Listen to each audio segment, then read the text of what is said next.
Confidantes, this one's gonna be fun. My creative, my gay, my entrepreneurial, my digital media confidants. Welcome to another episode of Confidently Insecure, the podcast where we're absolutely sure we don't know everything. I am your host, Kelsey Elle, and I am so excited for this week's guest because I am not only a huge fan of this person, but she's out here killing the fucking game. And she's younger than I am, she makes me feel young. Like she bought cargo pants and flip-flops, so I buy cargo pants and flip-flops. She's also been a guest on Guilty Pleasures, which I know you all be watching. And she's here to talk to us today about her newest venture, making her directorial debut with her movie Reply. She's got over 1.7 million subscribers. She's been called the John Hughes for the YouTube generation. She's a content creator who's now pouring her love of films and writing into directing her own with a focus on LGBTQIA stories. Reply is both written and directed by this gorgeous person. It's a Y2K vintage featuring a notable cast of talent and influencers, including Ava Capri from Do Revenge, we all know, Sierra Riley Wilson, and Corey Fogelmanis. And it is now available to rent on Creator Plus. Y'all, it's Elle motherfucking Mills. Hello. I know. What an intro. Hello. I know. I feel like I just did like a line. Like you give me energy. Yeah. I'm so here for it. Thanks for coming on the pod. Thanks for having me. So holy shit, you made a movie. I did. Casual. I did do that. I'm using this as like selfish reasons. I just got my biggest job of my career announced 2 weeks ago that I'm directing the BuzzFeed feature documentary about like the glory days of BuzzFeed. Yeah, so I'm like, oh my gosh, stepping into my directorial debut, and you're coming hot off the press. So I'm ready for this fucking conversation to happen. Oh my god, I'm excited to see that. I'm so excited. Oh my god, honestly same. But this isn't about me, as much as I try to make it about me and my little self. Let's rewind. Let's go back to the beginning, as our girl Hillary Duff once said. Mm-hmm. Where did your love of film really begin? Because you young. Yeah, I mean, I feel like in a way I've always loved like video making, and like I feel like films for me, like I mean, I grew up loving like 2000s teen movies and like Disney Channel movies, like DComs and stuff. So I mean, I've always had a love for film. I think like obviously that like it like developed into like different kinds of films and stuff as I grew up, and like I got more like hands-on with stuff. But I feel like I've always just been like I love movies over TV shows. Like I've always been like more into film, but like filmmaking has been like a recent thing. But because I feel like I've only recently gained the confidence to dive into it. But yeah, I've always just been a consumer. Right. And there's something about like the types of movies that I know you're a fan of that's like very character driven. Like we're not talking like Marvel big action, like superhero genre stuff. Like what is it about a character driven sort of like slice of life movie that you love?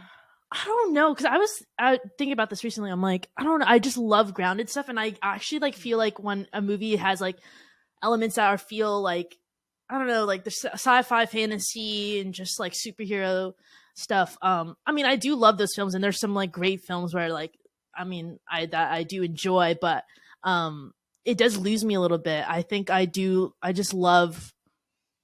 I don't know. I was thinking about it recently because this is controversial, and I really feel embarrassed about that I'm about to bring it up. But oh my god, say it. I don't. It's really hard for me to bring myself to the theater to watch Bones and All. Really? I know. Okay, wait, but like we gotta dissect this. Is it because we don't go see movies anymore? Is it because it's able to stream? Like, what is it? It's the cannibalism part of it. I'm just like, it loses me. If it was just a love story, a grounded love story, I'd be like down. But it's like, I'm like, oh, okay, you know what I mean? Got it. Facts. Okay. But I went and saw it, which I'm really precious about my movie-going experience. Even though I am an AMC A-lister, I am like, my time is money and preciousness. I want to go be make sure it's an investment. I'm not just going all willy-nilly to go distract myself for 2 to 3 hours. Bones and All fucks. Okay. It's incredibly grounded, and then you have these moments where it's like, what the fuck? But the groundedness is so middle America. It's so Americana that I feel like you could get into it.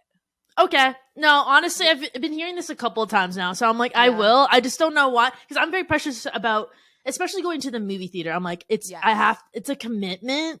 It's like, I want to be, I don't know. The last movie I saw in the theater was After Sun. Did you watch After Sun? What's that one? I'm pretty sure it's an A24 film, but it was like, I feel like I would, after like reading about it, like I would want to go back and watch it, but it was a bit of like, it wasn't the best. But before that, I watched Triangle of Sadness. Oh, love that guy. So good. So good. See, I really enjoyed that. Yeah. But I don't know. I'll give Bones. I mean, this has just been like a debate because my girlfriend really wanted to watch it. While I was visiting her, and I was like really, really against it. I was like, I'd rather watch the Disney movie, the Strange World Disney movie. I don't know why. Wait. Do you get sometimes that you kind of just want to easy watch, like just you want to turn your brain off?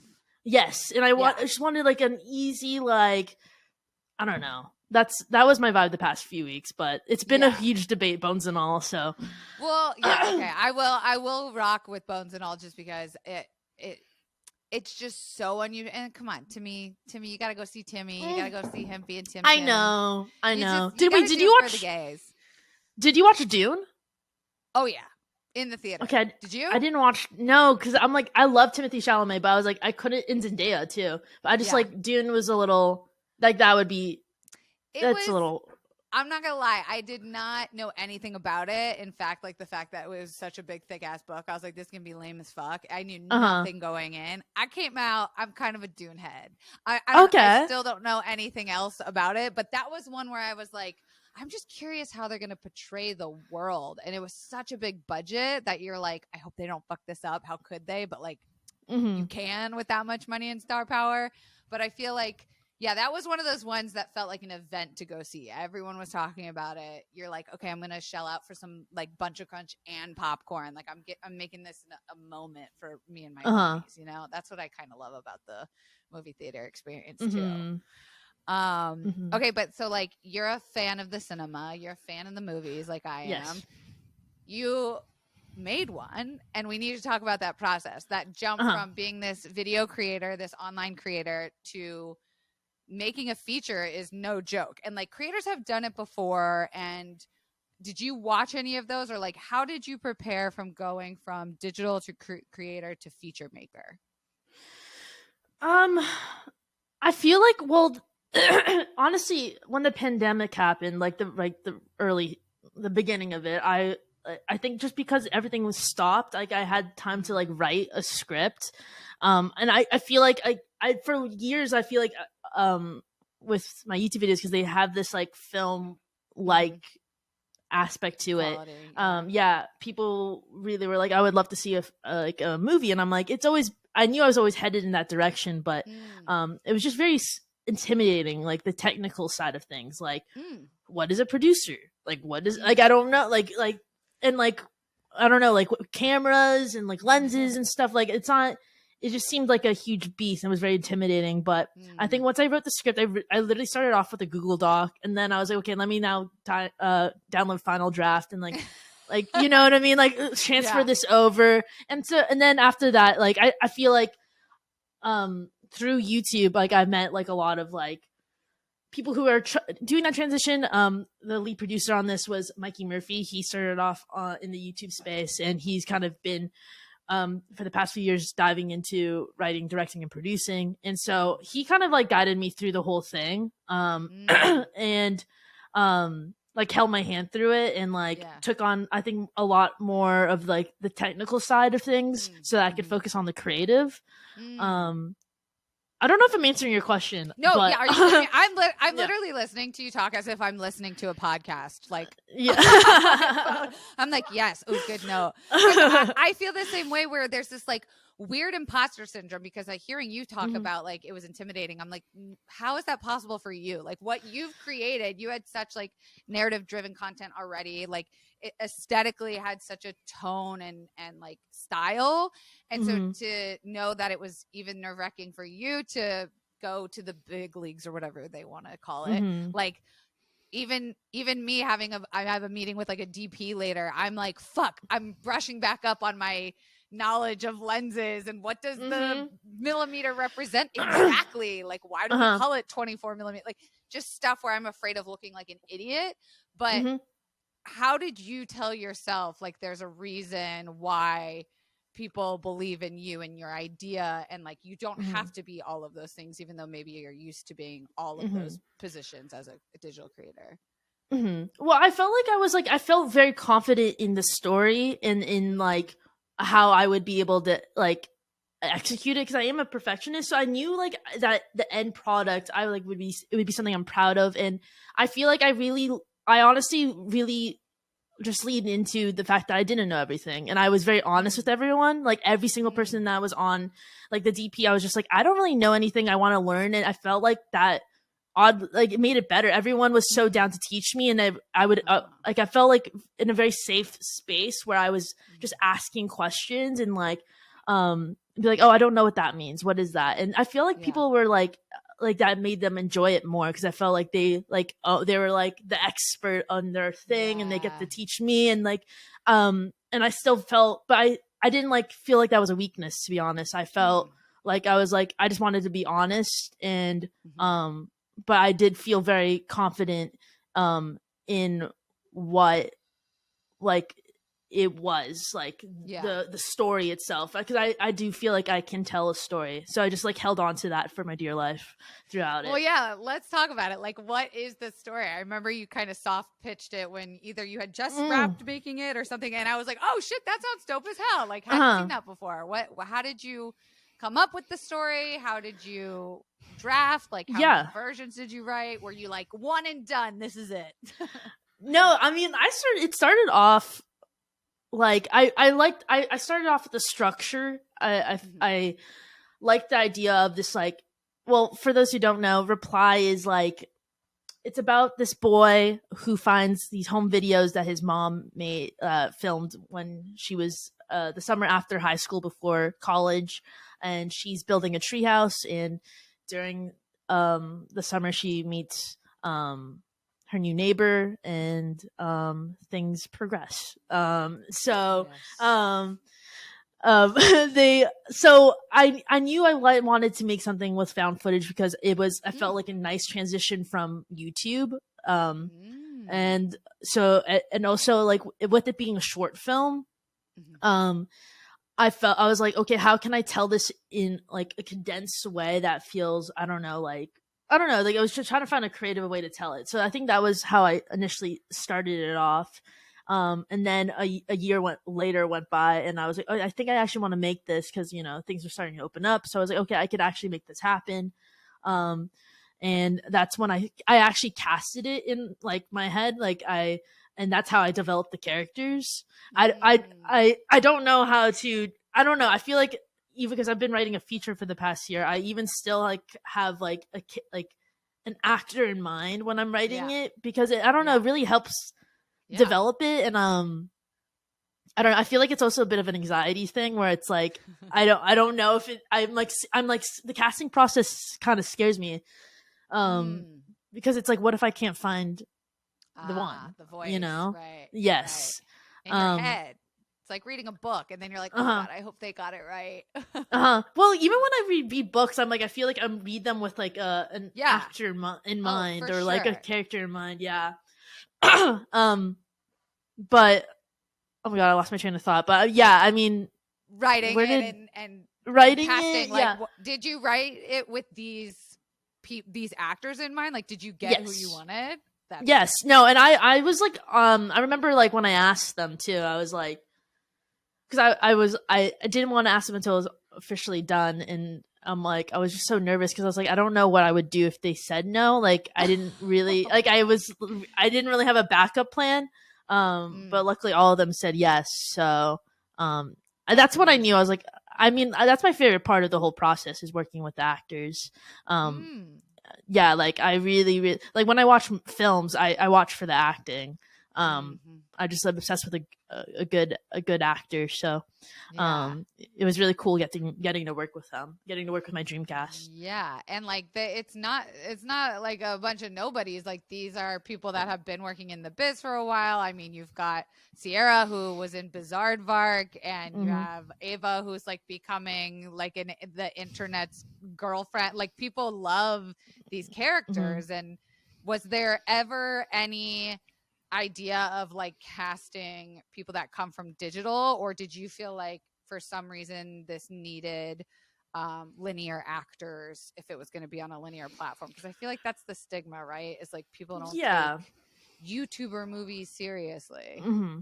I guess it was never like that wasn't like a conscious thought to not cast like someone Mm, who was in the digital space. I think it was mm, just like I had met each and every single one of them in like different parts of my life. mm, And I just thought they were very talented actors.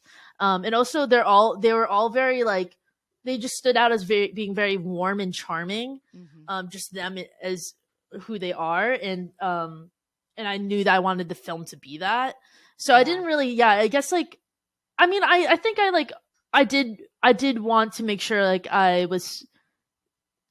think, yeah, I mean, I just wanted to make sure they were good actors, I guess. That's it. Like, it wasn't, they could have Yeah. been in the digital space, but I Sure. think, yeah, I think because that's what they do. They're like, they are Right. actors. So it's like, Right. Right. that was the most important part.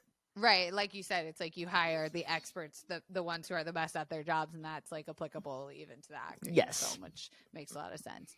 I'm Hmm. curious to talk about a piece of like, because none of this is very traditional, like in the process of like you get the actors that all say yes, you go out to them, you wrote a script in a year, like that's fast and like very, I don't know, I like to believe in like you're manifesting your own like shit, because that's something the internet probably taught us, is that as creators we can like just do it ourselves. But Hmm.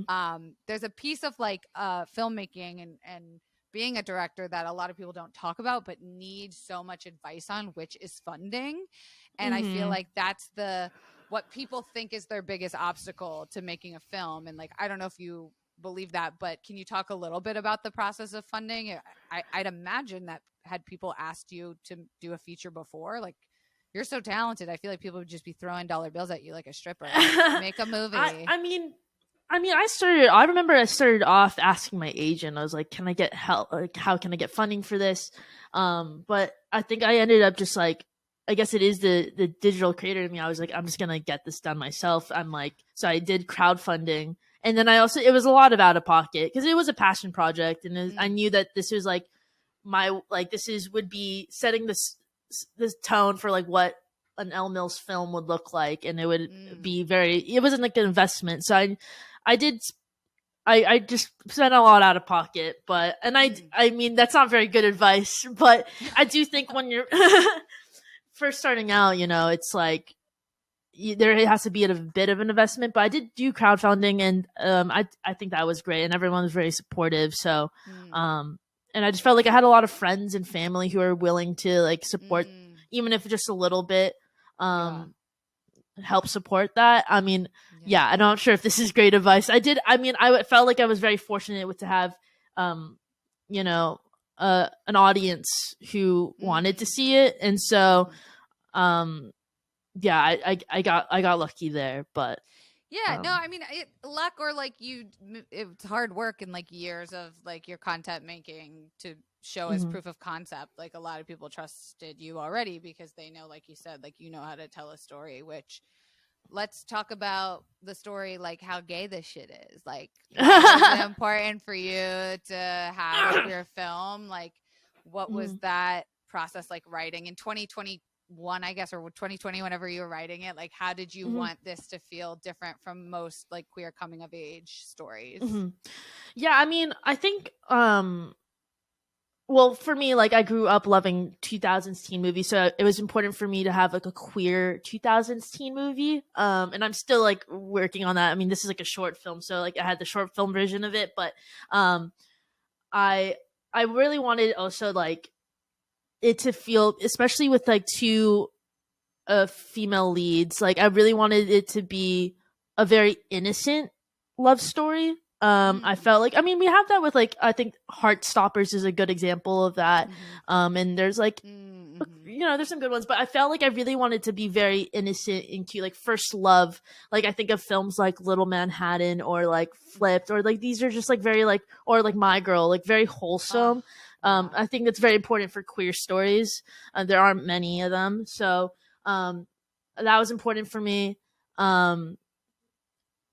Mostly that, to be honest. Like I also wanted it to be like, I mean, there are a lot of like, I feel like with queer stories focus on the coming out aspect, and I think those stories are very important, but I think it was more important for me to like start like it was nothing, there's no aspect about coming out in it. It was just a love story, as it would be for like a guy and a girl. So I think that was really important for me. Yeah, and like, do you feel like that was, at any point, was it the story a hard sell for anybody? Like getting someone behind the idea, like we talk about how so many queer stories are like trauma based, right? Or like you said, the coming out, or like, was it ever a hard sell to just be like, these are two people falling in love and that's it? No, I feel like it wasn't a hard sell. I feel like everyone was really down for it, and I think everyone understood that. Like I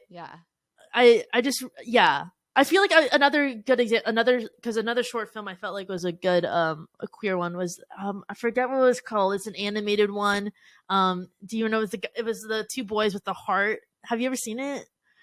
It was, where would I have seen it? I forget what YouTube. It went viral on YouTube a while ago, but you should definitely check it out. But I felt like that's a good animation.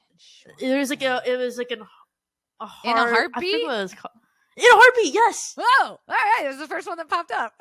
yeah. That one is very highly recommend. But that, like, I think that I remember seeing that, and I was like, oh, this is like so wholesome and sweet, and it's just like I want anyone at any age to watch it. You know, that was very important. Right, like it's a universal story, no matter where for you're watching a family. It's a family film. Yeah. So yeah, could go on the Disney Channel. Could be exactly. Yes. No. Yes. Exactly. Yeah. So I'm really curious about the actual like production aspect, right? So you've got the actors, you've got the story, you believe in it, other people believe in it, you're set to go, and then like so many things can go wrong in production, right? Like you go over budget, you don't get the shots you want. Like how much shooting did you do or like plan for? How much did you do? And then what was kind of the process like also shooting during a COVID-ish time? Yeah. Yeah, it was honestly a really smooth process. I'd say the toughest part was the pre-production. And I already, like, when I went to Mikey with the script, I was like, there's this one thing that we might have trouble with, because I was like, how are they going to build a treehouse, like, with a small, like, how are we going to build a treehouse with such a small budget? And we were originally going to build it as we were shooting, which I don't know how we thought that was going to be possible. But I think, like 2 weeks out, we decided like we have to like fake it and like find like an actual treehouse how it's already made, because it's like, how are you supposed to, I guess, like logistics, it's like, who's gonna let us build a treehouse on their location at their place and stuff, right? So those are like, I don't know, interesting things to deal with, because I was like semi-producing it. I was helping out, but Mikey and Mark, they didn't tell me until the day before, but we didn't have the treehouse location locked until the day before. So and that was the second day of our shoot. So luckily they didn't tell me that, thankfully. But that was probably the hardest part of it all. But like on terms of actual shooting, because I feel like pre-production was like a month or two, and then we had a 3-day shoot, and we wrapped 2 hours early every day.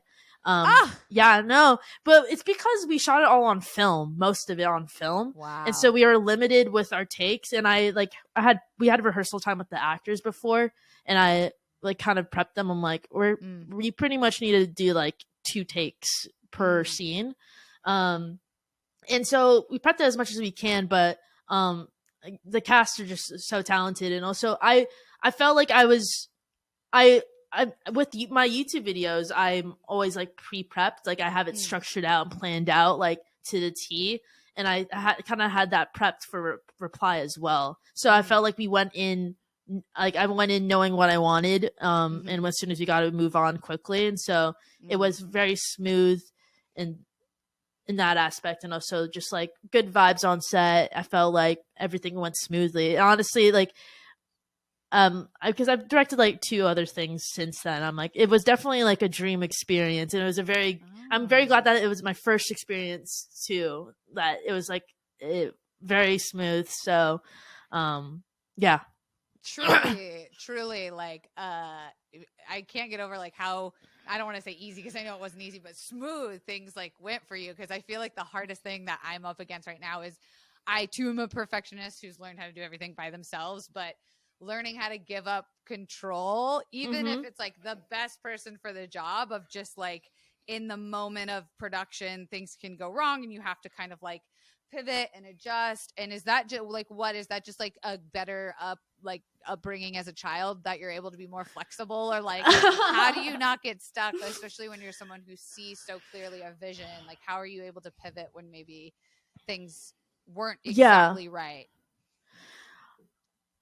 I don't know. Yeah, I guess like I feel like in the moment, I think like I like problem solving. So I'm if it's like, obviously I'm gonna push it as far as I can to have what I want. But if we get to the point where I'm like, okay, we need to figure this out, like I think I'm very flexible and like willing to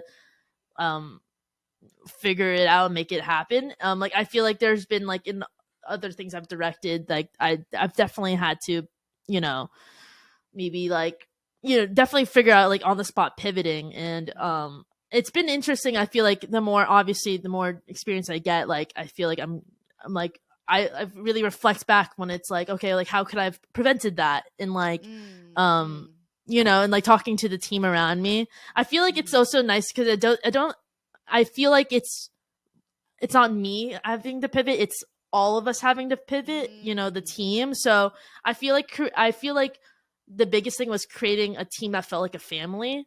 And I feel like I have my go-to team with directing. Like I can't imagine it doing without them, because I feel very safe and I feel like we have each other's backs. So maybe that's it. Like I feel like it's not just me trying to figure it out. It's like we're all in this together. It's a team effort. Yeah, and that's got to be nice. I know that feeling of like the best feeling in the world is hiring your friends and like working with your friends that become family, and it does make a big difference in the energy of the room and showing up for the days. Like, how did you guys connect as a family? Like, were you guys like hanging around the crafty table? Were you doing cast dinners? Like, were y'all drinking in the after party? Like, how did you get everyone to get close that quickly? I mean, I guess like honestly, initially when I was talking to Mark and Mikey, the biggest thing was like I want the set to be good vibes. It was very intentional that it would feel like a family and very warm and welcoming while still getting shit done. So I remember being like, I want everyone we hire to be like good vibes. Like selfishly, like I want it to be like I want to be able to I want to come on set and want to hang out with everyone. Right. So I mean I did like things like just I feel like my biggest thing as a director is making sure that it feels like a fun space, because I feel like subconsciously people can feel that in the end products. I feel like when something's made with love, people feel that, and that's how I kind of led with my YouTube videos. It was just trying to make like put as much love into it as possible. And so that was like intentional going into reply. And like on set, like would play music, like make sure I curated a playlist, and like just making like getting gifts for the cast, you know what I mean? And making sure, and I feel like letting the producers know that this is like the vibe I want to set. They were also doing their part in like making sure the crew was good. So yeah, very intentional to have it feel like that. Oh, I love that. Like a very intentional set. You mentioned this is shot on film, which is a choice. So talk about it. What was that choice made for? Yeah. I mean, I'm upset. Like, I feel like there was a time where almost like all films were shot on film, and I love that look. I love that feel, and especially because this is like, it's like there's present day. This film is like there's present day and then it goes back in time. I knew that I wanted it to feel nostalgic. And I really very early on realized I didn't really want to make it feel like it was actual lost footage, like VHS tape stuff. So I was like, I leaned into the Wes Anderson-esque look.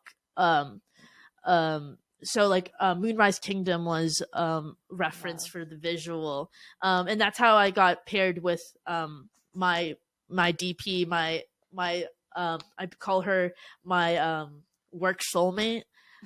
She specializes in film, and her name's Kasusha, and she's every project I've directed. I work with her, and it was I don't know. I feel like there's something, because I've shot on digital too now, and I've done so. The 3 things I've directed. First one, Reply, was all on film.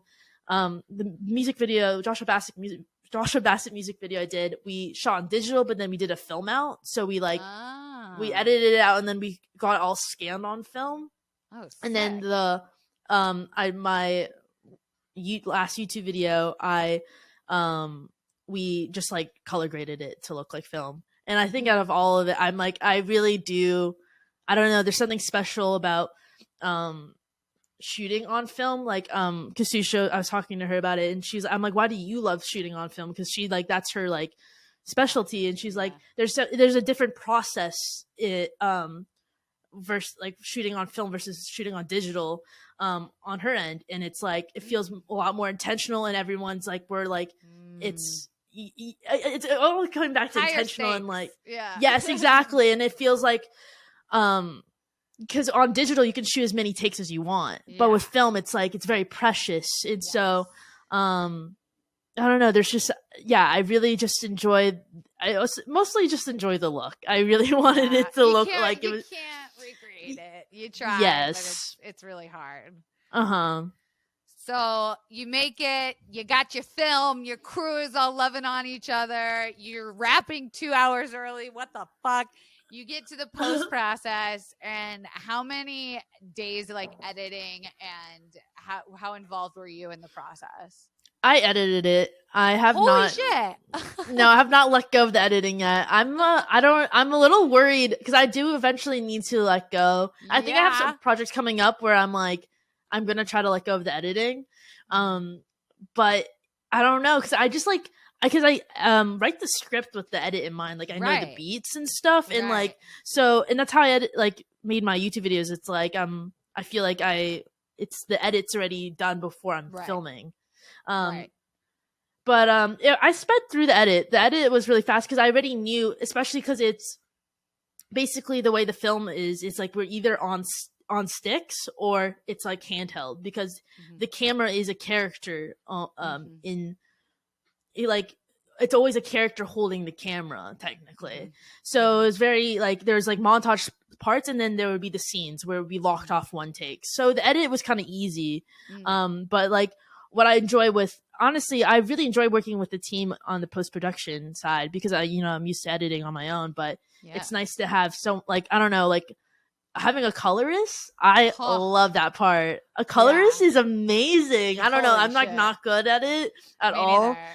And like sound design too, like just like not having to deal with like the little, I don't know. I really enjoyed like offloading, honestly. I think the only part about the edit is the beats, like the cuts. Like it's like I almost feel like when I'm like, eventually I will work with an editor, but like it's like I feel like I'm just gonna be such a helicopter mom. Like I'm gonna be like so on top, like over the shoulder, and like wanting to like have it the exact second, and like I don't know. I gotta figure that out. But it was it was like a month or two, I guess, of post production. Wow. And are you also doing your other like videos, or did you take time off to just focus on this? Just on Reply? Yeah, like were you just doing Reply for I was just doing Reply, yeah. And I think I luckily for a year had a Twitch deal. So I was able to like do I ended up just switching over to that while doing like the directing, because I don't know, the type of it, it couldn't do both at the same time. I did take a year off. Wow. Yeah, I can't. Yeah. I like the next 24 weeks. I'm like, I don't know. I don't even think I can take a vacation, like going home for Christmas. Mm-hmm. I'm like, I will go home the day before and I will come back the day after because I need to be here. There's always something to fucking do. Uh-huh. Like, No, even if yeah. it's not something to do on the project, there's like something to watch. There's something to be inspired by. Like something new Mm-hmm. has come out. Like I'm consuming all the time. And it's also like the creative part of your brain. I don't know. I find it very like it's like you don't want to stretch yourself too thin, and like I feel like I'm very like I don't know how you are, but I can only really work on one project at a time. Mm-hmm. And so it does put everything on pause when I'm working on like directing a project. Yeah, it's like I'm just seeing it as like a mindful practice. Like, of course, I want to go do all these other things and say yes, yes, yes, but it's really mindful, and I want it. Like, this is my one shot. This is like my directorial debut. Yeah. Like, it's like you gotta, like you said, you gotta put like the Elle Mills TM on that bitch, and you want it to be 100%. Uh-huh. I'm curious about distribution. So you finish, you're Mm-hmm. locked, you're picture locked. Are you sending out edits to your agents like as it's happening? Are you like someone we already got a buyer? Like you're smiling. What was the process? No, I mean I just like I don't I think I just did it. Like I didn't really have my team involved at all. And then I sent it I think at the end I sent it um to my agent. But what I think how it I'm like trying to figure out how it worked out with Creative Plus, how it landed in their hands. But I got a new manager at the beginning of this year to help me with the transition. He's in the more traditional side of things, and I wanted someone who could help me, guide me through, and help me navigate how to become a writer director, because I have no clue. And so I think when it got to him, Aaron, so I think he started sending it out, the short film out to people, and Creator Plus saw it, and yeah, they were interested in buying the short film and releasing the short film on their platform, which was really cool. Because I had planned on, I had no plan. I think I was just gonna post it on my YouTube channel. Really? Yeah, I made it just like I wanted to make it, and it ended up working out because then I'm like, luckily, like because I paid a lot out of pocket, made all my money back, so it was like Wow, a dream experience. And also and I think it's just been like it's just been such a cool experience working with Creator Plus, because it's like they helped make the poster, press, and like it's just like it's like I don't know, like I really had no plan for it, so wow. yeah, just I got really lucky, honestly. Well, Creator Plus, I don't think a lot of people are just starting to hear about it. It's sort of, Mm-hmm. I mean, exactly what it says, Creator Plus. It's people that come from the digital industry that know that there's like clearly a market for creator led projects. And like I said kind of in the beginning, it's like such a hard sell to these dinosaurs in the room to be like, why would that belong on like a Netflix or something? And so they were like, why not just make our own? And so it seems to be the kind of also the perfect home for it in a way. Oh no, for sure. Especially like my directorial debut. Yeah. It was like a no-brainer. Yeah, like the girlies who get it. Yeah, exactly. So tell me what the response has been like. Oh, it's been good. I mean, it's been interesting because this is like I've never like with YouTube. I'm like so used to it being like as soon as I finish posting it. Yeah, and so I've sat on it. It's been done since December of last year, so it's been over like almost a year. Yeah. And we did like a bit of a festival run with it. And I had like the big like friends, family, and cast and crew screening in February. So back then it was a very warm and very encouraging response. Like I feel like I felt like I was on the right track with getting into writing and directing.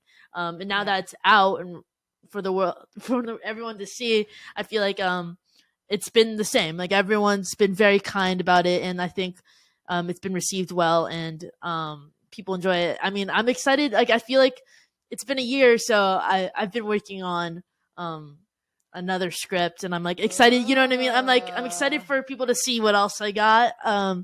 But I'm glad that I feel like it really Reply does set the tone of like what the heart of the films I want to make, like what it will feel like. So yeah, I guess the response has made me more excited to finish up my other script. I mean, And of course, you know show, I'm gonna yeah. ask, like, what's the next step? Like, what is? You have to take a step back and like appreciate your work. Like, yes, of course, Uh-huh. but then where we come from, it's like, okay, and what else do you have? Like, what's next? Like, how Yes. fast can we hit? So, Uh-huh. what's that been like? Were you able to sort of digest and enjoy it? And then, like, what's next? Yeah, I mean, it's definitely, I think it's been good practice to like sit on something and like, I don't know, like it's the longest I've sat on a project before. Yeah. And I need to get used to it because Yeah. I feel like with filmmaking, that's just how it goes. Yeah. Yeah, no, but yeah, it's been interesting to get like unwire my brain from like the digital grind. Yeah. But it's been like I mean, I just kind of try to put that energy into taking my time with this script. I've been writing for the past year a feature that I think it is like a queer coming of age film. And I think Reply really, again, it sets I feel like it's not a proof of concept. It's a different story, but if people enjoy Reply, I think they will really enjoy this. And I just feel like I don't know, it's interesting because I've sat on it Reply for so long. I'm like, I feel like, I mean, I'm proud of Reply. I'm super proud of it, and I wouldn't change anything about it. But I'm like, I've grown a lot as a person in the past year, so I feel like my writing reflects that, and I feel like I'm excited for people to see what this feature is because I feel like it kind of shows my growth. Hell yeah. Hell yeah. That's like, I mean, shit. Like, the hardest part for me with the BuzzFeed project is like convincing people who I haven't seen since I left that I'm not like the alcoholic mess that was on BuzzFeed. Like, people are like, why is she directing this? I'm like, I promise since I've left full time, I've made 2 other features. I'm like an evolved person, or at least that's what I'm telling myself and people. But just to see the growth in my own filmmaking from when I was making like BuzzFeed identity videos to like this, I don't know, time capsule-esque rise and fall story. I'm excited to kind of see also what I come up with, but it's fun. Like you said, it's cool to see your own growth and like reflecting that in the storytelling and even just like the type of the way you shoot something. I think is going to be the most fun like time capsule of your own work, which I mean, that's like what YouTube is for us anyways, is to go back and be like, wow, look how smart I was back then and how funny. And I thought I knew it then, but look at all this life experience that's shaped the artist I am today. At this point, I'm complimenting you, but also just trying to hype myself up.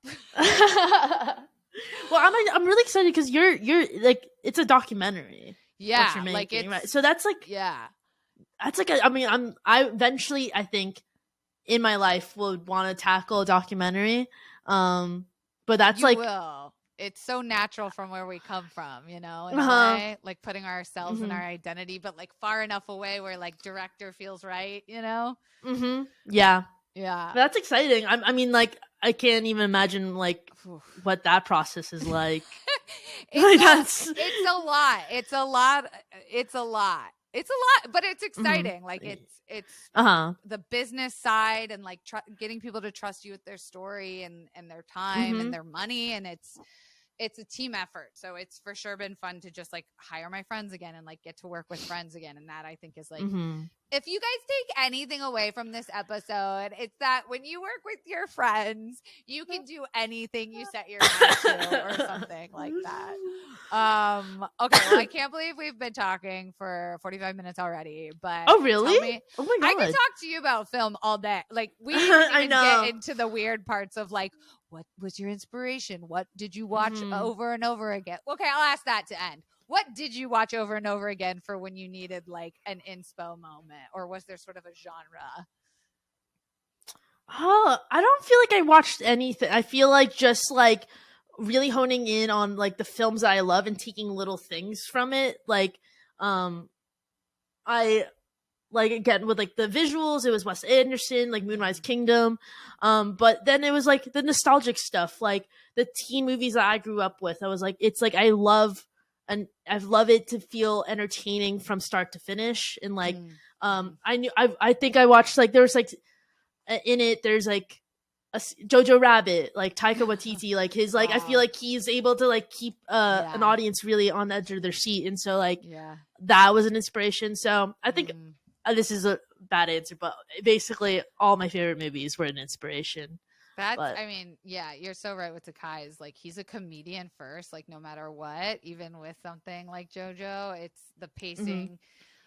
Yeah, we need to do just like a whole separate side. Wait, well, you'll just have to come back on Guilty Pleasures. What am I talking about? Yes. Like, no, I'm down. If we only had a podcast where we could dissect our favorite movies. Okay, well, tell the people if they've been living under a rock, where can they find you and where can they find Reply to Watch? Yes, you can find me on Instagram at l.mills and then Twitter millsl. You can check out my past work on youtube.com/l.mills, but you can most importantly watch Reply on creatorplus.com/reply. Perfect. Well, congratulations again. I cannot wait to see what you come out with next. I'm always a forever fan, and thanks again so much for being here. You're rad. Thank you for having me. Thank you. All right, Confidantes, that's it for this week. You don't forget to check out all the links below. We'll have Elle's movie out, Reply. Click it below. Check it out. Go get some gay shit in your life. And we will see you next week. Bye. Thanks, Elle. Bye.